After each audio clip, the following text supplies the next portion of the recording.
여러 차례 저희가 광고를 해드려야 되는데 이제 무대 준비가 완료가 된 것 같습니다. 캐릭터로 함께 해주실 분들 바로 무대 위로 모시도록 하겠습니다. 네, 권경 원장님 함께 해주시고요. 그리고 김모환 호스텍 총장님, 정경기 한서훈님 녹색생장위원회 공관위원장님, 네, 안현실 한국경제신문 논설위원님. 오늘 토론 탄소 중립과 에너지 기술의 역할이라는 주제로 관련 전문가들 모셔서 함께 이야기 나눠보도록 하겠습니다. 네, 지금 자리를 해주셨는데요. 제가 한 분 한 분 좀 소개를 해드리겠습니다. 소개하기 양력에 대해서도 제가 먼저 소개를 해드릴 테니까요. 여러분 박수로 맞이해주시기 바랍니다. 네, 먼저 한국에너지기술평가원 권태영 원장님께서 오늘 좌장으로 함께 해주시겠습니다. 여러분 훈훈히 박수 부탁드리겠습니다. 네, 권태영 원장님께서는 서울학교 기계설계학과를 졸업하시고요. 이버풀대학교 대학원 전기전자공학 박사학위를 취득하셨습니다. 2010년부터 16년까지 주식회사 효성, 중공업, 키즈 풍력사업단상으로 활동을 하셨고요. 16년부터 5년간 한국에너지기술평가원 풍력PD를 역임하셨으며 21년 7월부터 한국에너지기술평가원 원장으로 재임하고 계십니다. 멋지게 이번 세션 이끌어 주시겠습니다. 네, 그리고 호스텍 김모환 총장님께서 오늘 패널로 함께 해주셨습니다. 역시 하나의 박수 부탁드립니다. 네, 서울대학교 원자력공학과를 졸업하셨고요. 위스콘신 대학교 대학원 원자력공학 박사를 박사학위를 취득하셨습니다. 1987년부터 포항공과대학교 기계공학을 교수로 임용되신 후에 13년부터 16년까지 제10대 한국원자력안전기술원 원장을 역임하셨고 19년 9월부터 제8대 포항공과대학교 총장으로 재임 중이십니다. 네, 그리고 한국경제신문 안현실 논설위원님께서 함께해 주셨습니다. 고맙습니다. 네, 서울대학교 경제학과를 졸업하셨고요. 카이스트대학원 경영과학 박사학위를 취득하셨습니다. 현재는 한국공학한림원 기술경영정책분과위원회 위원장, 연세대학교 경영교수, NH농협은행 사회이사로 활동하고 계십니다. 네, 그리고 탄소중립 녹색성장위원회 정병기 위원장님 함께해 주셨습니다. 네, 역시 말씀해 주실 텐데요. 네, 위원장님께서는 서울대학교 금속공학과를 졸업하시고 미국 카네기 멜론 대학교에서 재료공학 박사학위를 취득하신 후에 키스트에서 연구를 세계 오셨습니다. 19년부터 키스트 부설 녹색기술센터 제3대 소장을 역임하신 바 있으며 현재는 탄소중립 녹색성장위원회 녹색성장 및 국제협력분과 분과위원장으로 활동하고 계십니다. 네, 저희가 시간이 한정되어 있어서 제가 아주 재빠르게 양념을 소개를 해드렸습니다. 자, 그럼 바로 오늘 좌장이신 권경 원장님께 마이크를 넘겨서 진행을 부탁드리겠습니다. 네, 반갑습니다.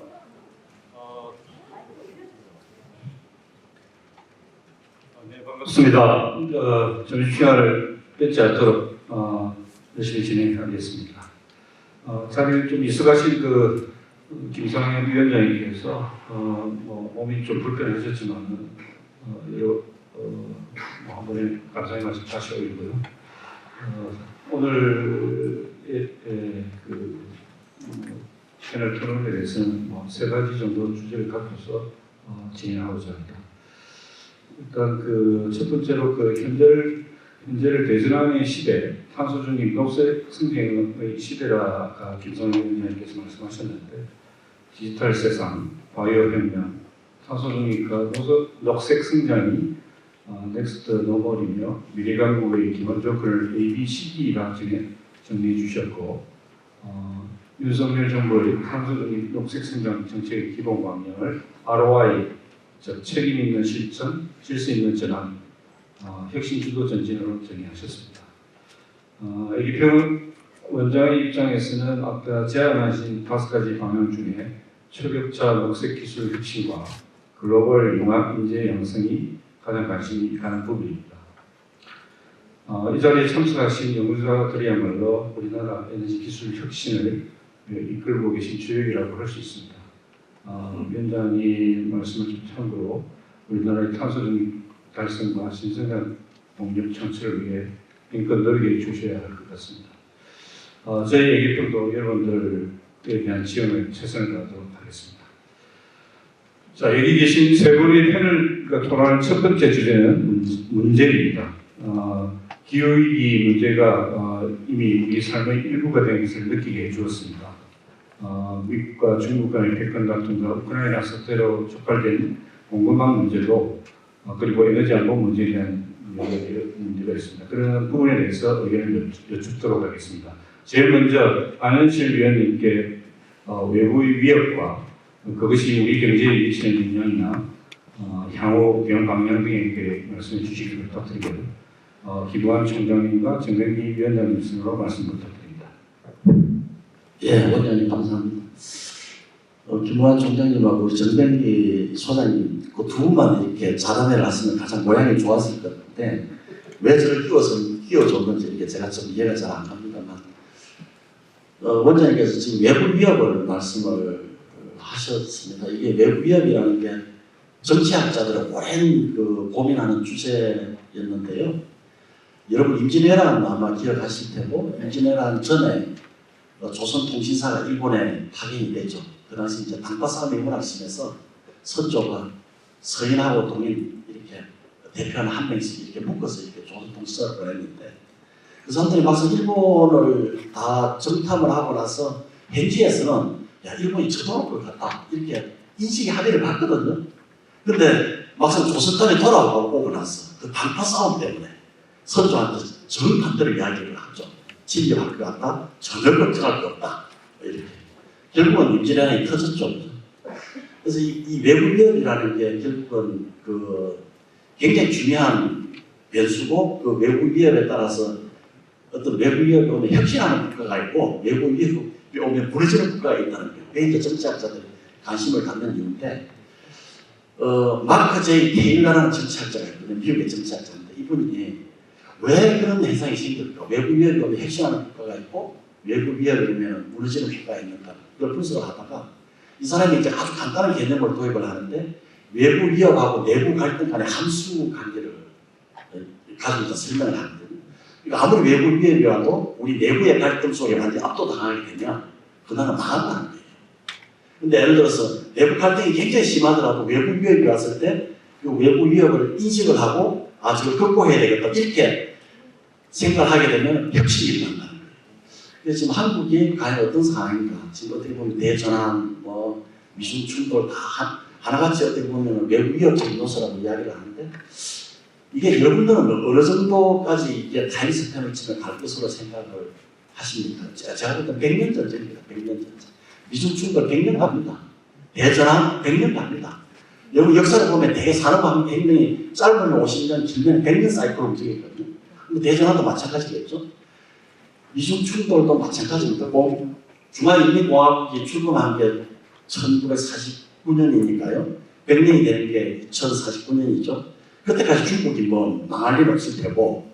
그런데 문제는 그 2049년 전에 아마 중국이 미국을 분명히 추월할 텐데 지금 많은 학자들이 2050년 이후에 중국이 계속해서 미국을 추월할 수 있을까? 이 부분에서 굉장히 캐스천 마크를 갖고 있는 거죠.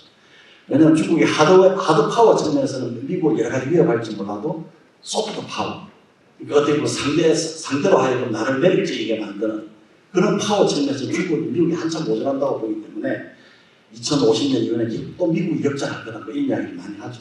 근데 중요한 건 우리잖아요. 미국도 아니고 중국도 아니고 그런데 우리는 어쨌든 이 미국과 중국이 막 충돌하는 속에서 뭔가 우리가 살아 숨쉴 수 있는 전략적 공간을 만들어야 되잖아요. 그래야 우리가 그 속에서 대전환을 하든지 말든지 할 텐데 이 전략적 공간을 어떻게 넓힐 것인가를 가만히 생각해 보면 참 고민이 많죠. 여러분 지정학이라는 이야기를 많이 들어봤었을 텐데 지정학이라는 게 별게 아니고요. 국가의 팔자입니다. 팔자. 우리 사람이 팔자가 있듯이 아니 내 팔자가 왜 이런가 이렇게 하듯이 국가의 팔자가 지정학인데 그게 어느 국가가 지리적으로 딱 처해 있는 위치상 오는 팔자가 있거든요. 팔자. 우리 막 주변에 골치 아픈 나라들이 많잖아요. 그래서 내 팔자가 맨날 왜 이런가 이렇게 이야기를 하는데 이 팔자를 고치게 만드는 역사적으로 고치게 만드는 게 두 가지가 있었습니다. 그게 기술과 에너지였습니다. 그런데 참 희한하게도 이 에너지가 기술의 영역 속으로 들어오고 있는 거죠. 지금 보면 그죠. 그러니까 우리는 화석 연구에서 굉장히 절대적으로 불리한 입장인데 에너지가 기술의 영역으로 오게 되면 우리가 뭔가 공간을 마련할 수 있는 어떤 그런 룸이 생기는 거죠. 그래서 이게 정말 기회다. 이 에너지가 어떤 기술의 영역으로 왔을 때 이때 한국이 뭔가 어떤 새로운 공간을 맞이하면 이건 할로가 열리는 거다. 중국이 탄소 중립에 대한 목표를 2060년으로 정했거든요. 대한민국이 2050년으로 정했죠. 딱 10년 차입니다. 10년 차이. 그런데 대한민국이 경제 개발을 1960년 초에 했죠. 중국이 덩 샤오핑이 등장해서 경제개혁을 한 게 1970 후반이거든요. 그 5년, 6년에 그 기업이 대한민국을 살려준 겁니다. 지금까지 버티게 만든 거죠. 중국이 쫓아오더라고. 앞으로 마찬가지, 이 에너지 전환 탄소 중립도 그 10년, 중국과 한국 간의 그 목표 연도의 10년 차이를 한국이 어떻게 그 사이에 어떻게 리드할 수 있느냐가 우리가 전략적 공간을 만들 수 있느냐 없느냐에서 굉장히 중요한 부분이다. 이런 말씀을 꼭 드리고 싶습니다. 이상입니다.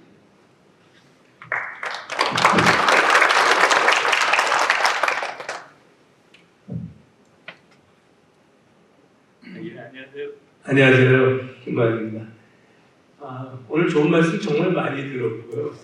학교에 있다 보니까 에너지 문제 말고 다른 문제도 고민할 게 많았는데 오늘 정말 오랜만에 다시 에너지 문제를 고민하는 것 같습니다. 저는 항상 누구나 그렇게 생각하시지만 에너지 문제는 정치의 문제는 아니다. 녹색 성장, 탄소 중립 이거 당연히 가야 될 길인데 근데 왜 정치 문제가 되었을까? 단지 방법론에서의 문제이기 때문에 그거는 충분히 해결할 수 있는 문제다.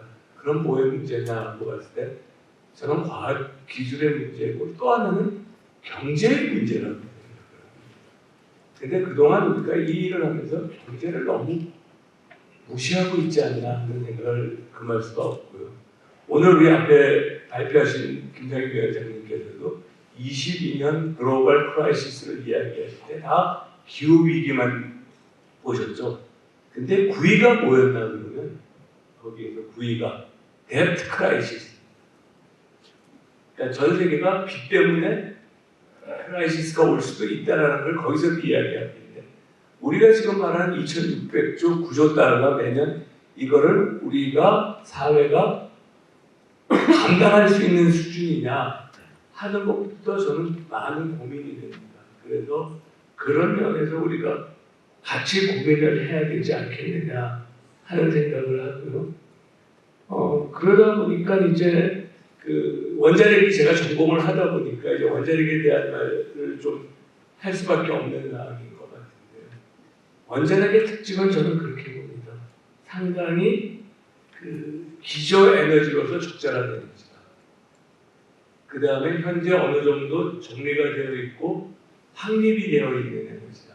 단지 많은 분들이 안전에 대해서 그동안의 역사적 사고 때문에 걱정을 하고 있다. 그렇지만 기술자들은 그 안전은 충분히 기술적으로 제대로 일을 한다면 막을 수 있다고 판단하고 있다. 이게 아마 우리가 서머라이즈 할 수 있는 걸 거고요. 재생에너지는 현재 있어서는 간헐적 에너지다. 앞으로는 싸지겠지만 지금은 조금 비싸다. 그래서 앞으로 가격을 낮춰야 된다라고 생각한다면 그러면 어떻게 보면 굉장히 명확한 답이 나와 있는 것 같습니다. 지금은 원자력으로 돈을 벌어서 재생에너지에 모두 다 투입함으로써 서로 윈윈할 수 있는 전력을 충분히 만들 수 있는 시츄에이션인데도 불구하고 그렇게 돈이 없는 나라가 1년에 600조밖에 없는 그러한 정부 예산을 가진 사람들이 2,600조로 매년으로 나는 한 100조쯤 투자를 해야 돼요. 지금 2조 이야기하고 있는데 100조쯤 투자해야 되는 부분에 투자할 수 있는 방안을 찾아내지는 못하면서 계속 싸우고 있다는 것은 분명히 큰 문제가 있다. 그래서 우리가 가지고 있는 리소스를 최대한 활용해서 윈윈할 수 있는 그리고 미래를 준비할 수 있는 방향으로 나아갔으면 어떨까 하는 제안을 드립니다.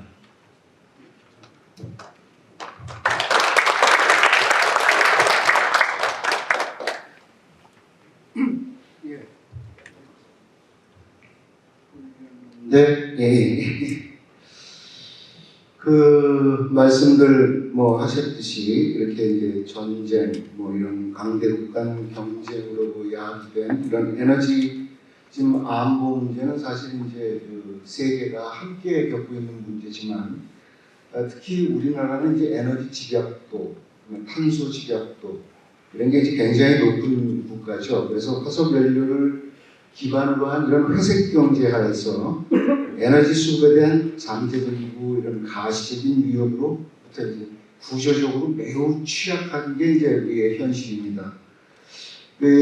실제로 이제 2000년에 나온 데이터를 보면 국내 온실가스의 약 87%가 이제 에너지 부분에서 나오고 있고, 또 국내에서 소비된 그 1차 에너지원의 82.6%가 이런 석탄, 석유, LNG 이런 화석연료이고, 그 수입 의존도가 92.8%에 이르러서 이런 구조적인 취약성이 아주 적나라하게 드러나 있는 그런 데이터라고 볼 수 있습니다. 따라서 에너지 공급과 이런 수요 측면에서 화석연료 사용을 탈피하고 저탄소 이런 녹색 성장으로의 이행을 견인할 그런 탄소 중립은 우리 에너지 안보의 틀을 혁신하고 새로운 성장 동력을 이런 확보할 그런 굉장히 중요한 기회다 하는 것을 먼저 말씀드리고 싶습니다. 자, 이런 기회 창출의 핵심은 뭐 여러분들이 다 아시듯이 기술입니다. 그래서 이제 회색 경제 하에서는 자원 강국이 에너지 강국이었다면 이제 그 새로운 경제 질서, 녹색 경제 질서 하에서는 미래 에너지 강국은 이제 기술 강국이 될 것이다. 뭐 이거를 뭐 누구라도 다 보고 있기 때문에 지금 미국, EU, 뭐 선진 각국은 이런 기술과 시장을 선점하기 위한 각축전을 굉장히 치열하게 지금 전개하고 있는 상황입니다. 자, 이런 상황에서 우리나라는 이제 20년 10월에 탄소 중립을 이제 선언을 했죠. 그리고 21년 3월에 탄소 중립 기술 혁신 추진 전략을 통해서 10대 핵심 기술 분야를 이제 도출한 바가 있습니다. 그리고 거기에 이어서 이번에 이제 12월에 한국형 탄소 중립 100대 핵심 기술을 이제 선정 발표를 했습니다. 그래서 이 100대 기술의 내용을 보면 이런 이제 에너지 전환 부분, 산업 부분, 우리 그 배출 그 부분이 상당히 기여가 높은 그런 부분과 이제 수송, 건물, 환경, CCS 이렇게 6개 부분으로 되어 있고, 그 배출량이 큰 그런 전환과 산업 부분에 대해서 각각 이제 12개씩, 그 다음에 이제 수송 부분에 대해서 6개, 그 외 부분에서 10개, 그래서 총 40개의 중점 기술 분야를 도출하고, 거기서부터 이제 100대 핵심 기술 목록을 이제 우리가 이제 뽑아낸다고 볼 수 있습니다. 자, 이런 목록에 포함된 기술들에 대해서 어떤 로드맵을 통해서 기술 개발을 해나갈지, 또 어떤 정책과 제도적인 지원을 통해서 혁신으로 이제 이어나갈지 하는 게 이제 올해 한 해 우리가 같이 함께 고민해야 될 이제 그런 과제라고 볼 수 있습니다.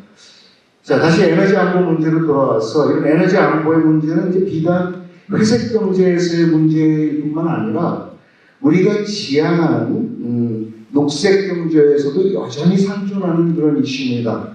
가령 지금 현안으로 대두되어 있는 원전과 그런 재생에너지의 조화 관련해서도 우리 산업 구조를 보면은 이런 세계적으로 대세에 흔히 되어가는 아리백에 여하이 어떻게 효과적으로 대응할 것인가 하는 문제와 함께 또 한편으로는 이런 그린 수소나 CCUS 같은 그런 미래 기술, 특히 이제 전력 소모가 굉장히 큰 기술인데 이런 것들을 어떻게 앞에 그런 것과 조화스럽게 개발을 활용해 갈 것인가 하는 이슈는 사실 이제 녹색 경제 하에서의 안정적인 에너지 수급과 직결된 이제 그런 문제입니다. 자, 에너지 안보에 국한해서 말씀드렸지만 아까 우리 그 위원장님께서도 언급을 하셨듯이 이 기후 극복의 문제는 이제 지구의 실존의 문제고 이제 지속 가능 여부를 결정하는 그런 지구 안보의 이제 문제라고 볼 수가 있습니다. 따라서 파리 협정에서도 이거는 세계가 모두가 참여해서 협력적으로 이걸 극복해 나가야 된다 하는 이제 그런 거를 이야기하고 있고요. 아마 여기 계신 분들도 에너지 기술의 그 창조적인 에너지 기술 개발을 통해서 거기에 기여를 하실 거라고 믿습니다. 감사합니다. 네, 좋은 의견 감사합니다. 100년 전이라는 어딘가 향후 10년간 에너지 기술 개발을 통해 우리나라가 생존할 수 있는 전략적 공간을 확보해야 한다는 말씀을 주시고요. 우리 예평도 서둘러야 할 것 같습니다. 합리적인 에너지 믹스라는 정책 방향에 대해 총장님께서 동시간대 좁은 공간에서 다투지 말고 시간차를 두고 각자 역할을 잘 해나가는 해안을 주신다고 합니다. 저희도 이를 참고토록 하겠습니다. 정경위원장님께서는 초격차 녹색 기술 육성과 한국형 탄소중립 백지의 핵심 기술에 대해 언급하셨는데요. 이거는 산업부 또한 23년 업무 보고서에 5조 6천억 규모의 R&D 투자 방향을 설정하고 초격차와 탄소 제로이라는 키워드로 정의한 바 있습니다. 자, 두 번째로 다뤄볼 주제는 기술입니다. 원자력, 태양광, 풍력 등 에너지 공급, 엔드 유저 부분의 효율 향상 및 에너지 통합 시스템 등 에너지 수요 관리, 그다음에 스마트 그리드 에너지 저장, 그리고 수소와 같은 에너지 전달과 CCUS, 자원순환 등 에너지 전 단계에 걸쳐 다양한 기술들이 존재합니다. 패널을 이렇게 여쭙겠습니다. 탄소 중립을 달성하기 위해 중요하다고 생각하시는 기술에 대해 의견을 부탁드립니다. 이번 토론은 정병기 분과위원장님부터 시작해서 김우환 총장님, 안현실 논설위원님 순으로 진행하는 걸로 하겠습니다. 먼저 말씀드리겠습니다. 아까 이제 그 100대 핵심 기술을 도출했다고 이제 말씀드렸는데, 이 탄소 중립 기술에 관한 우리의 경쟁력은 사실 우리가 잘 알고 있듯이 꼽아보면은 뭐 태양광, 2차 전지, 친환경 자동차 이런 뭐 일부의 그 기술을 제외하면 대체적으로 선진국 대비 대충 한 60에서 80% 정도의 기술 수준을 있는 것으로 이렇게 평가가 되고 있고, 그래서 이제 특별히 분발이 이제 필요한 상황이라고 볼 수 있습니다.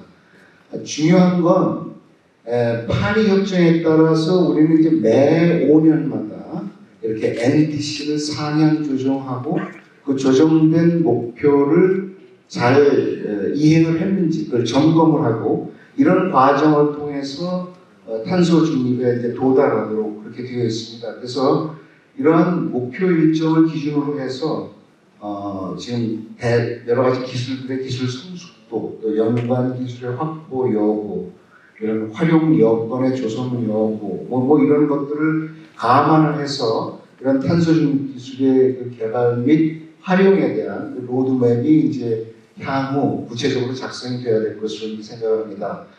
현 시점에서 이런 그 기술별 활용 시기에 대한 그런 일반적인 전망은 향후 10년을 이제 전후한 시기에는 뭐 다 상식적으로 이해하시듯이 기술 성숙도가 이렇게 실용화나 뭐 거기에 근접해 있는 단계에 있는 그런 재생에너지와 이제 에너지 효율 개선, 특히 그 ICT 기술을 접목한 그런 수요 관리 기술들이 주요 감축 수단으로 활용될 것이다, 이렇게 이제 생각을 하고 있고, 이제 보다 장기적으로는 현재 기술 성숙도가 대체로 프로토타입이나 이제 실증 단계에 있는 뭐 수소, CCUS, 뭐 전기와 바이오 에너지 뭐 이런 것들이 감축의 주요 수단이 될 것이다, 이렇게 이제 그 대체적인 전망을 하고 있습니다.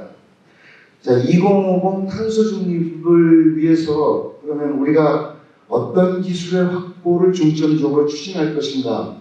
뭐 구석구석 뒤져보면 우리가 사실 그 세부적으로 잘하는 기술들이 있고, 뭐 이런 기술들을 아까 말씀하신 뭐 초격차 기술로 발전시켜 나가야 되는 뭐 그런 일이 있겠지만은, 제 개인적으로는 일단 우리나라 온실가스 배출량을 볼 때 전환 산업 부분의 배출이 73%입니다. 지난 2018년, 19년 기준으로요. 그래서 이거의 배출, 이 부분에서의 배출 감소가 사실 이제 2050 탄소 중립의 이제 최대 관건이고, 또는 이제 기술의 그 전후방이라는 파급 효과를 볼 때 수소와 이제 그 CCUS가 저희가 이제 중점적으로 투시해야 될 부분이 아닌가, 이렇게 이제 생각을 합니다.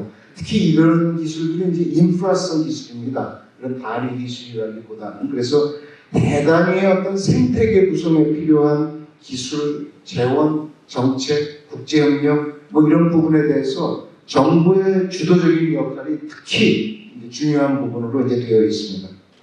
이 기회에 제가 좀 덧붙이고 싶은 말은 100대 그 탄소 중립 핵심 기술에 포함된 기술은 사실 이제 문제 해결형 기술이죠.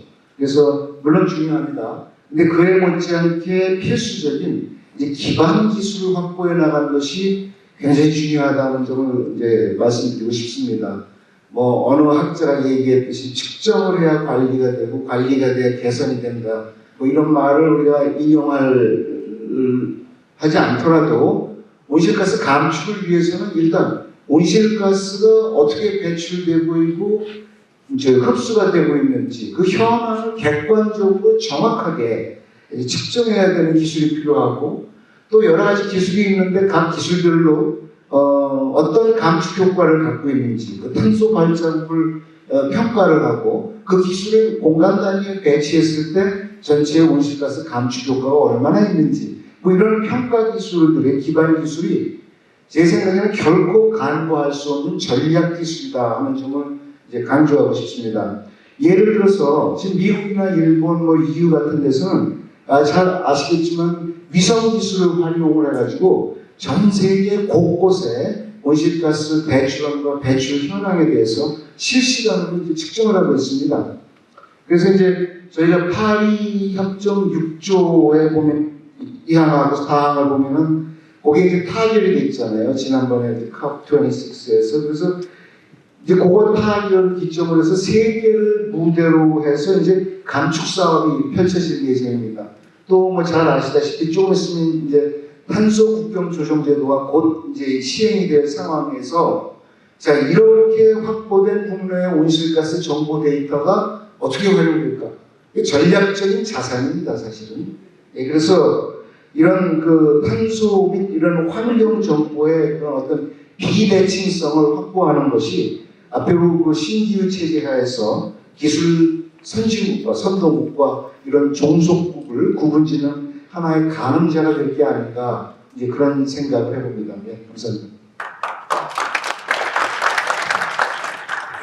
예, 워낙 좋은 기술들을 많이 말씀해 주셔서요. 저는 기술 자체는 조금 단일하게 하고 싶은데요. 예를 들어서 기존에 잘 돌고 있는 원자력 발전소의 안전성을 확보할 때 어떻게 해야 되나?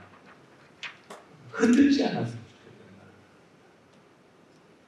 그러니까 가장 예를 들어서 원자력 발전소 안전하는 게 중요한 탑 중에 하나가 될 수 있는데 생각해 보시면은 이미 어느 정도 셋업되어 있기 때문에 가장 사고가 많이 나는 이유는 인적 실수입니다. 근데 그거를 운영하는 사람들이 꾸준하고 아주 차분하게 일을 할 수 없도록 모든 구조들이 자꾸 흔들어지고 있다는 혁신이나 뭐 이런 이야기를 해서 그래서 우리가 혁신 이야기를 그만해야 될 분야가 좀 있다. 잘하고 나가는 분야 그리고 꾸준하게 하도록 좀 밀어줘야 되는 분야가 있다. 라는 말씀을 우선 드리고 싶고요. 그 다음에 이제 제가 말씀드리고 싶은 거는 제가 진료학번인데요. 진료학번 들어가가지고 교수님 찾아가서 뭐 공부할까요? 그랬더니 행정학하라고 그러시더라고요. 그래서 그게 언제쯤 됩니까? 그러니까 네가 50대가 된 30년 후면은 핵융합이 사회에 나와서 사회에 전기를 공급할 거야 그러셨어요.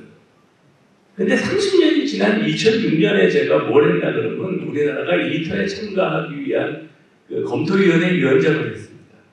그러면서 그 당시에 또 핵융합 하시는 모든 분들께 자문을 구했더니 30년 뒤면 될 거야 그러시더라고요. 아마 지금 이제 47년이 지난 오늘 제가 여러분들한테 물어봐도 30년 있어야 될 거야 그러실 거죠. 근데 제가 이 2050년 계획을 보면서 뭘 많이 느끼냐 그러면 적어도 30년 뒤네 이런 생각을 합니다. 과연 우리가 오늘 말하고 있는 모든 기술이 계획대로 다 될까요? 만일 안 된다면 우리나라의 운명은 어떻게 될까요? 굉장히 심각한 수준에 들어갈 거라고 생각을 합니다. 왜냐 그러면 그때 개발이 안 되면 뭐 딴 나라가 됐으면 엄청나게 많은 버든을 우리나라에 지울 겁니다. 물건 값에서나 수입 규제나 모든. 자, 그렇다면 우리는 과연 우리가 이야기하고 있는 이 기술 개발에 대한 플랜 B가 있느냐, 백업 플랜이 있느냐 한번 여쭤보고 싶어요. 아니면 정말 목숨을 걸 거냐? 우리 기술 개발하시는 분들. 그래서 저는 가장 먼저 기술을 좀 기술이라 그럴지 모르겠습니다만은 우리들 이 모든 기술을 어떻게 인테그레이션해서 판단하고 효율을 높이고 전망을 제대로 하고 즉각 플랜 B를 가동하고 하는 이러한 곳에 조금 더 많은 개발이 이루어져야 된다. 그리고 반드시 플랜 B를 좀 이제는 만들자라는 말씀을 꼭 드리고 싶고요. 뭐 기술 분야를 제가 생각해서 하나를 꼭 한다 그러면 아까 미리 말씀하셨지만 지금 최근에 나오는 AI를 이용한 수요 관리 예측, 지역별 통합 이런 것들에 대해서 함으로써 이 분산 전원이라든가 또 이렇게 독립된 고립된 전원들을 효율을 맥시마이즈 할 수 있는 이런 기술들을 이용해가지고 모든 걸 다 하신다 그러지 마시고요. 스스로 지역에서, 스스로 산업에서, 기업에서 다리 기술들을 개발해 내므로써 이득을 취할 수 있고 자기네들한테 인센티브가 줄 수 있는 정책을 끌어내므로 해서 그 사람들 스스로 많은 부분들을 개발할 수 있도록 해야지 정말 큰 기술 개발에 정부나 우리 평가원이나 이런 곳에서는 정말 집중해서 그것들을 하고 아주 소소한 것들은 될 수 있으면 지역이나 산업체로 밀어버리면 어떨까? 그들한테 좀 할 수 있도록 하면 어떨까? 그런 생각까지 같이 해봅니다.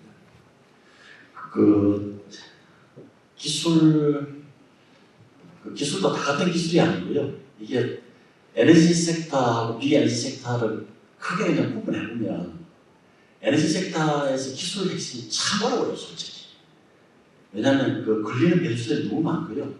이게 어느 쪽으로 가느냐에 따라서 국가 내에 부의 그냥 재편이 일어나버리고 또 국가 간에 부의 재편이 일어나기 때문에 저항이 엄청나게 센 거죠. 왜냐하면 에너지가 A에서 B로 가면 자기는 쫄딱 망하는데 그러니까 뭐 이게 전쟁입니다, 전쟁. 그래서 에너지의 혁신에 대한 저항이 다른 어떤 섹터보다도 강할 수밖에 없어요. 그런데 그러다 보니까 이제 에너지는 굉장히 롱 사이클로 가죠. 그러니까 잘 안 바뀌니까 한 번 바뀌면 그냥 이게 한 50년, 100년 가는 거예요. 그러니까 우리가 자꾸 산업혁명을 자꾸 이야기하는데 산업혁명 정확하게 말씀드리면 에너지 혁명이죠. 산업혁명 사이클하고 에너지 혁명 사이클이 쫙 일치합니다. 그러니까 50년, 100년 사이클이 걸려요. 그러니까 이거 엄청난 전쟁이죠, 그죠? 그래서 그런 관점에서 이렇게 보면 이제 그런 롱 사이클이다 보니까 사람들이 두 가지를 생각을 해요. 하나는 뭐냐면 저게 롱 사이클이니까 적당히 개기면 되겠지 뭐 이렇게 생각할 수도 있고 또 한편으로는 적당히 개기다가 정말 롱 사이클의 진입 국면에 들어가면 쫄딱 나가는 거예요. 엄청난 리스크를 갖게 되는 거죠. 지금이 어떤 시기인가? 제가 볼 때는 만약에 이게 엄청난 그 롱 사이클의 시작 국면이라 그러면 이걸 정말 정신 차려야 되는 거예요. 이제 그런 측면에서 보면은 우리가 지금 이 현 상황을 굉장히 좀 제대로 인식을 해야 되겠다는 생각이 들고요. 문제는 그런 롱 사이클 에너지 그런 혁명의 사이클에서 게임 체인저가 뭐냐 뭐 이런 이야기를 많이 하지만 솔직히 말씀드리면 그 누구도 모릅니다. 지금 여러 가지 캔디디시 있겠지만 그거 아는 사람 같으면 그 이야기 하겠어요? 여러분 여기 앉아 계시겠어요? 우리가 여기서 자담회하고 있겠어요? 그 게임 체인저 되는 쪽으로 다 몰려가 있지? 그러니까 모르는 거예요. 어떻게 보면은 정말 그 어떤 뭐 이 어느 기업, 어느 국가에서 나올지는 이런 질문을 던져야 됩니다. 다음 게임 체인저가 된 에너지 기술이 뭐냐는 질문을 던지기 전에 왜 에너지에 대한 게임 체인저 기술은 왜 어떤 기업에서 계속 나올까? 왜 어떤 국가에서 계속 나올까? 이 질문을 던져야 되는 거예요. 그 기업은 뭐가 다르기 때문에 계속 게임 체인저가 될까? 왜 어떤 미국이나 나라는 뭐가 다르기에 계속 게임 체인저가 나오는 국가일까? 이 질문을 던져야 되거든요. 그래서 뭔가 이렇게 질문에 대한 본말이 조금 전도됐다. 기술을 이야기했을 때는 그 두 가지를 굉장히 조금 생각하시면 좋을 것 같고요. 그 다음에 에너지 기술도 에너지 섹터 보면 안 된다고 저는 생각을 하는 게 이게 그 대전환이라는 게 이제 영어로 하면 The Great Transformation이잖아요. 그죠? 뭐 트랜지션이라고 이야기하는 사람도 있지만 근데 이때는 뭔가 대전환의 특징은 뭐냐면 뭔가 떼거지로 몰려가요. 떼거지로. 그러니까 막 떼거지로 몰려오는 체인지들이 서로 다 연결되어 있다는 거죠. 지금 우리가 이런 이야기 많이 하잖아요. 디지털 전환 말씀하시는 분도 계시고 에너지 전환 말씀하시는 분도 계시는데 이게 떼거지입니다. 떼거지. 둘 다 불가분의 관계예요. 그러니까 에너지 전환이 없는 디지털 전환 상상이 안 되잖아요. 지금 디지털 전환 업체들 다 에너지 쪽에 완전히 지금 막 몰두하고 있잖아요. 포커싱하고 있잖아요. 디지털 전환 없는 에너지 전환 여러분 상상되세요? 미래의 에너지 전환 디지털 전환이 불가능합니다. 지금 챗 GPT 가지고 여러분 난리 막 여러 군데 난리인데 사실 난리 칠 것도 아니에요. 그 라지 랭귀지 모델의 진화 과정으로 보면 그냥 여러분 옛날에 이루다라는 책부터 아실 거고, 여러분 네이버나 다음에 가서 검색하시잖아요. 검색해서 숙지하시잖아요. 그걸 검색해서 숙지하는 걸 대화형으로 숙지하는 걸로 바뀐 거예요, 그냥. 그리고 그 이루다가 좀 더 이루다는 행편이 없었잖아요. 근데 이제 이야기를 하면 좀 내 수준에 맞는 답이 온다고 생각하니까 사람들이 열광을 하는 건데, 특정 분야에 대해서 엄청나게 멍청하고요. 특정 분야에 대해서 뭐 내보다 나을 때도 있겠구나 이런 생각이 좀 들긴 하지만, 이거 지금 어떻게 보면 우리가 흥분하고 할 때가 아니고 진짜 흥분해야 될 때는 뭔지 아세요? 챗봇 GPT의 패러미터 개수가 몇 개입니까? 즉 거기에 들어가는 데이터가 지금 챗봇 GPT가 21년까지 데이터예요. 22년, 23년 안 들어가 있어요. 엄청난 코스트가 들어갑니다. 저 컴퓨팅 파워, 운영 비용이 이거 말할 수가 없어요. 여러분한테 공짜로 어떻게 해줄 수가 없어요. 그 운영 비용을 어떻게 조달할까? 그럼 결국 모델을 경량화하든지 아니면 에너지 세이빙을 해야 돼요. 전력 비용을 다운시켜야 돼요. 그러니까 결국 AI 반도체, 좀 더 에너지 세이빙하고 전력을 세이빙할 수 있는 에너지 반도체가 AI 반도체 이야기가 나오는 게 바로 그 때문에 나오는 거거든요. 그러니까 이 디지털 AI, 챗봇, GPT 다 에너지가 연결되는 거죠. 에너지를 또 거꾸로 보면 저쪽으로 다 연결되는 거고. 그래서 이 전체 판을 보면서 우리가 준비를 해야 되겠다. 이 말씀 드리고 싶습니다. 이상입니다.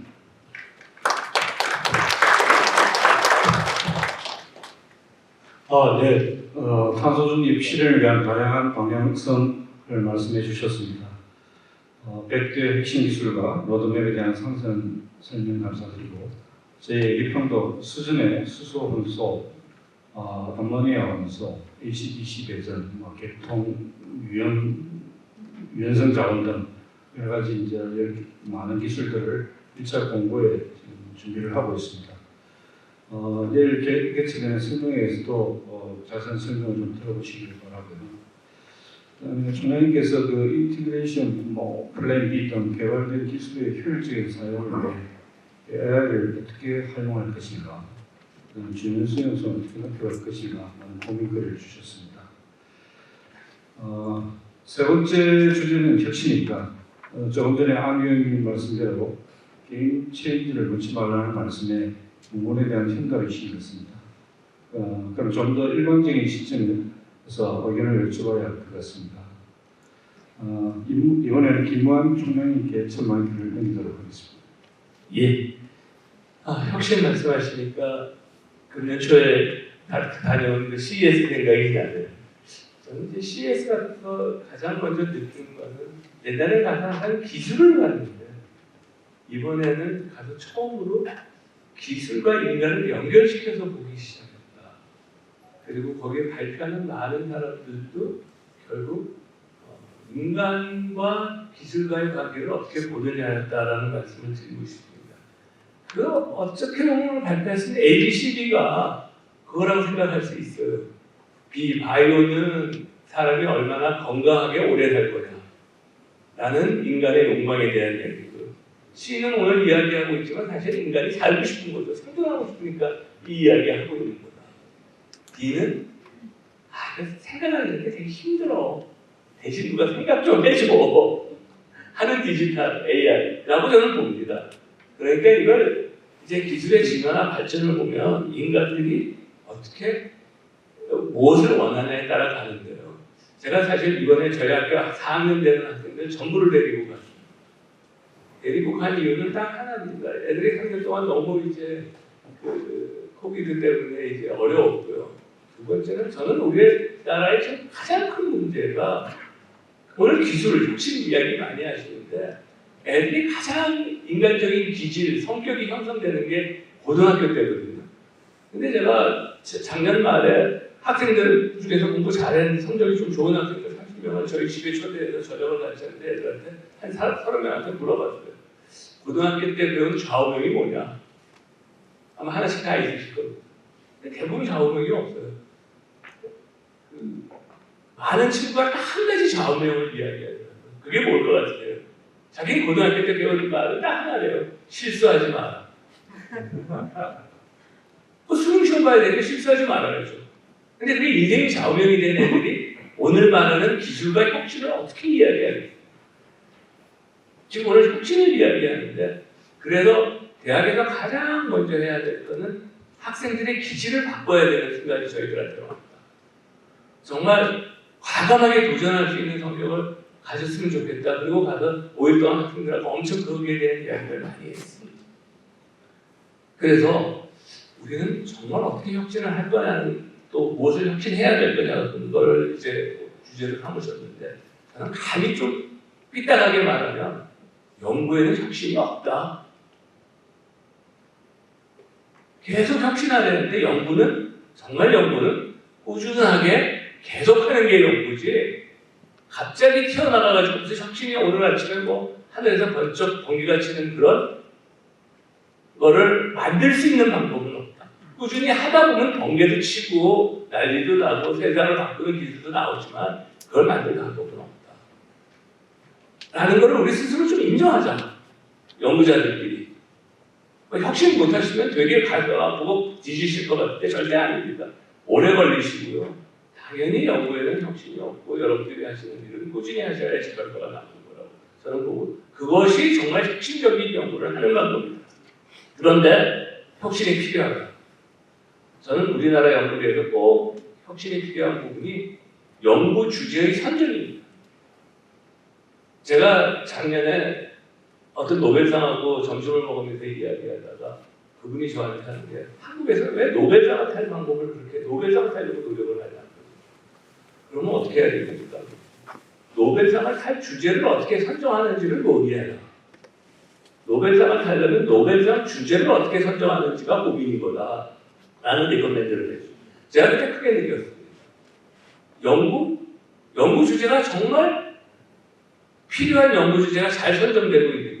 이렇게 들어가면 이제 어떻게 보면 애기중에 큰 책임의지가 돌려드리는 것 같은데, 그래서 선생님 초청받아와서 죄송합니다만은 우리 정말 연구 주제를 제대로 선정하는 방법이 굉장히 중요하고, 이 방법에 대한 혁신은 정말 필요한 게 아닐까, 그런 생각을 합니다. 이게 왜 필요하냐 그러면요, 저희 포스텍을 경험하다 보니까 포스텍은 굉장히 작은 대학입니다. 우리나라처럼 아주 작은 대학인데 우리나라도 마찬가지일 겁니다. 저희가 살 수 있는 방법은 빨리 움직여요. 남들보다 빨리 움직이려면 계속해서 통찰력을 가지고 있어요. 어떤 주제가 정말 앞으로 튀어나오고 뭐 어떤 주제가 정말 중요해질 거라는 걸 가지고 있어야 되고, 그러한 통찰력과 빠른 움직임을 통해서 우리가 선제적인 연구 결과를 조금 가져야지만, 대기업이나 큰 나라들에 비해서 우리가 파이널 프로젝트를 전부 다 지배하기는 어려울지 몰라도 가져야지만 오늘 말씀하시는 국제협력에서 우리가 협상을 할 수가 있어요. 큰 나라는 작은 나라를 뭐 프렌들리 베이스로 협상하나요? 아니지 않습니까? 다 알지 않습니까? 그러면 우리가 협상할 무기를 가질 수 있는 전략을 세워야 되고, 그러기 위한 혁신 아이템, 그 다음에 발빠른 연구, 이것들이 저희들한테는 굉장히 또 한편으로서 국제협력에 있어서 굉장히 중요한 게 아닌가, 그런 생각을 합니다. 감사합니다.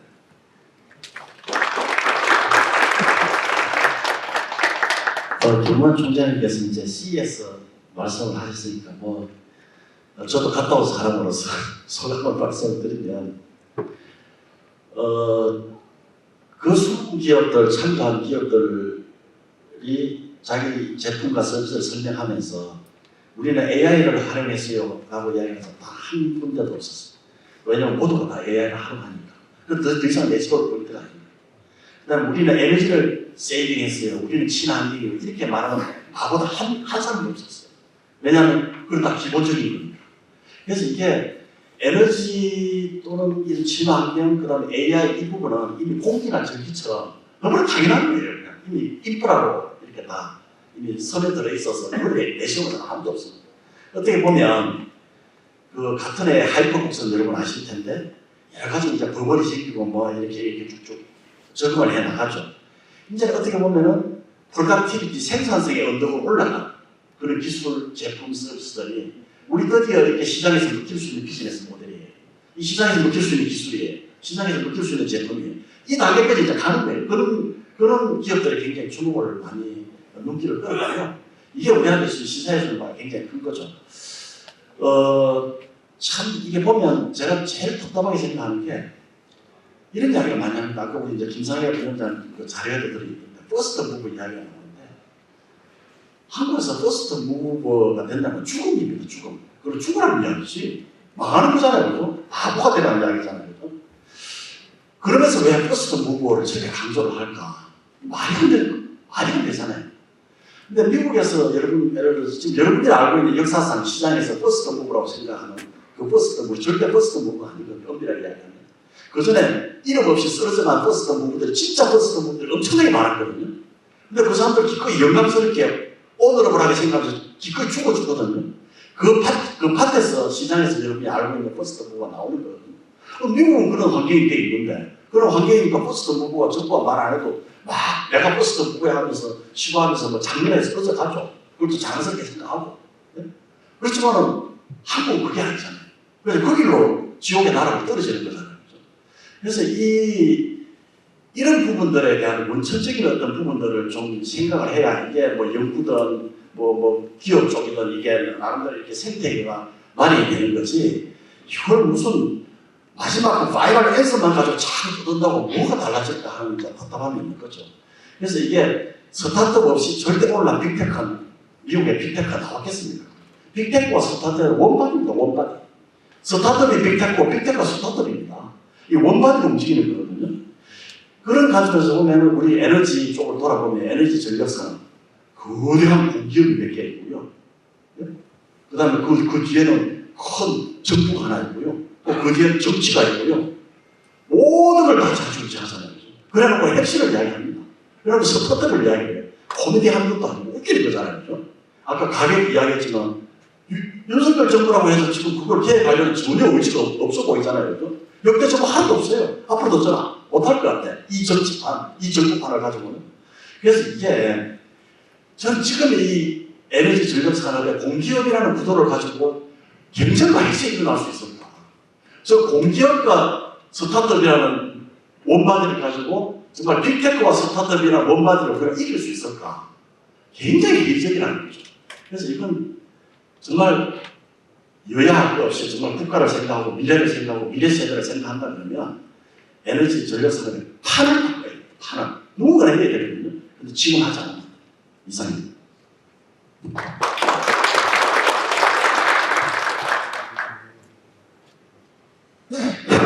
예, 저는 그 정보출연연구소에서 이제 오랫동안 근무를 하면서 이 혁신하면은 그 이제 제일 처음으로 떠오르는 그런 그 단어가 코리아 R&D 패러독스입니다.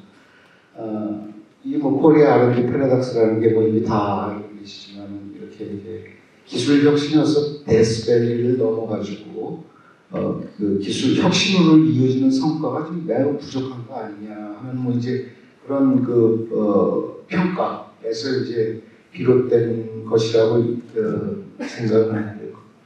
이제 그거에 대해서 사실은 뭐 그 기술 혁신 없이는 뭐 탄소 중립이 불가하다. 그런데 이제 저는 달리 표현하면은 코리아 R&D 패러독스의 해결 없이 탄소 중립은 불가하다. 예, 이렇게 얘기를 하고 싶습니다.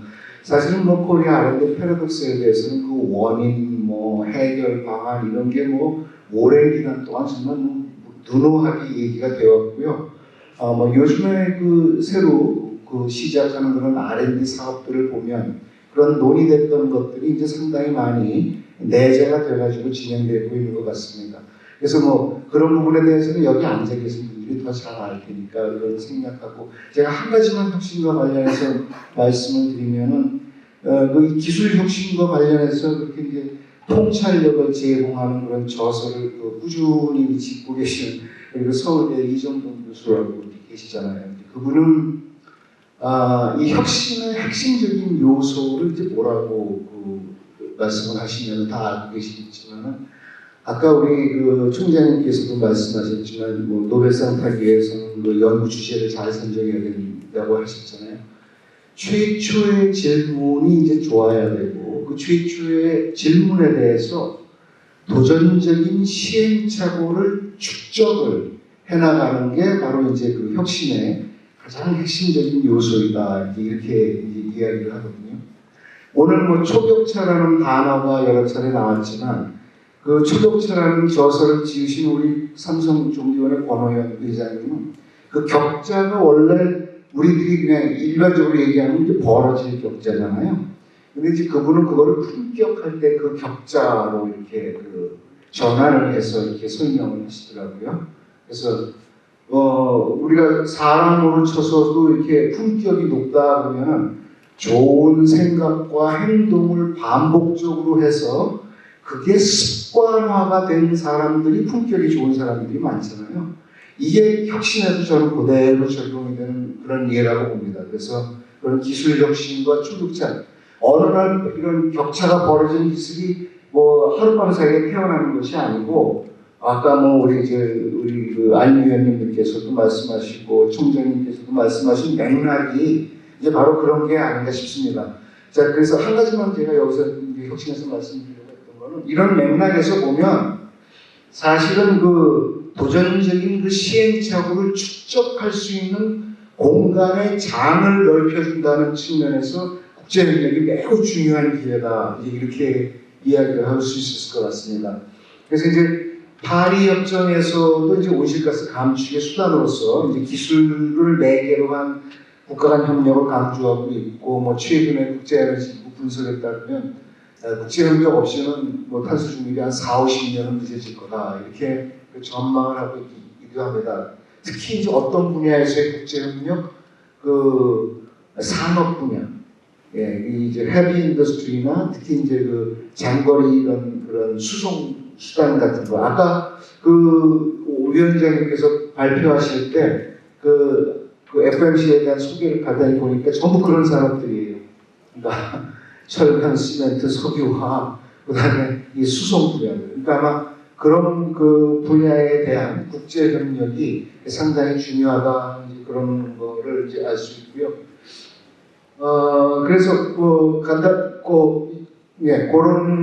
그런 말씀을 드리고, 국제 협력이 또 우리가 현실적으로도 지금 중요한 게 2030 NDC하고 2050 탄소중립 시나리오에 보면은 그 국제협력의 필요성을 우리가 한눈에 볼 수 있는 그런 필요성들이 명시가 되어 있습니다. 우선 첫째가 CCS 기술과 관련해서 이제 탄소 포집에 대한 해외 조성소를 어떻게 확보할 거냐. 그 다음에 해외 수소 이런 생산 공급망은 또 어떻게 확보할 거냐. 그 다음에 국외 감축을 통한 온실가스 감축분 확보를 어떻게 할 거냐. 자, 모두가 다 이제 국제협력과 현실적으로 직접적으로 우리 현안으로 다가와 있는 이제 그런 문제입니다. 그래서 이런 국제협력을 통해서 우리가 국가로서 얻고자 하는 거는 뭐 이런 선진국이잖아요. 우리가 명실공히. 그래서 이런 기후 리더십을 이제 확보를 하고, 이런 기술이나 혹은 시장을 이런 확보를 함으로 해서 국가 경쟁력을 이제 강화하자, 뭐 그런 취지로 앞으로 국제협력이 계속 그 중요성이 점점 이제 증대해 갈 거라고 이렇게 생각을 합니다. 시간이 너무 많이 지난 것 같아서 이걸로 했습니다. 혁신에 대한 평소 가지고 계시는 여러 인사이트 있는 말씀을 솔직감각하게 말씀 주셔서 감사드리고요. 사실 그 CES 관련해서는 저희들이 참석 못한 여러 연구자를 대신해가지고 그렇다는 말씀을 좀 드리고요. 저희도 그 포스텍에 이번에 총회께서 여러 학생들, 20학번 학생들을 180명 데리고 왔다고 이야기 들었는데, 저도 내년에는 400명씩 방문할 수 있도록 노력해 보겠습니다. 자, 아쉽지만 패널들의 말씀은 여기까지 들어갈 것 같습니다. 바쁘신 와중에도 오늘 토론에 참석해 주신 김구환 총장님, 정병기 분과위원장님, 안현실 논설위원님께 감사하다는 말씀을 드립니다. 여기 자리에는 안 계시지만 몸이 불편하신데도 기꺼이 시간을 내주신 김상엽 위원장님께도 다시 한번 감사의 말씀을 드리면서 토론을 마치도록 하겠습니다. 감사합니다.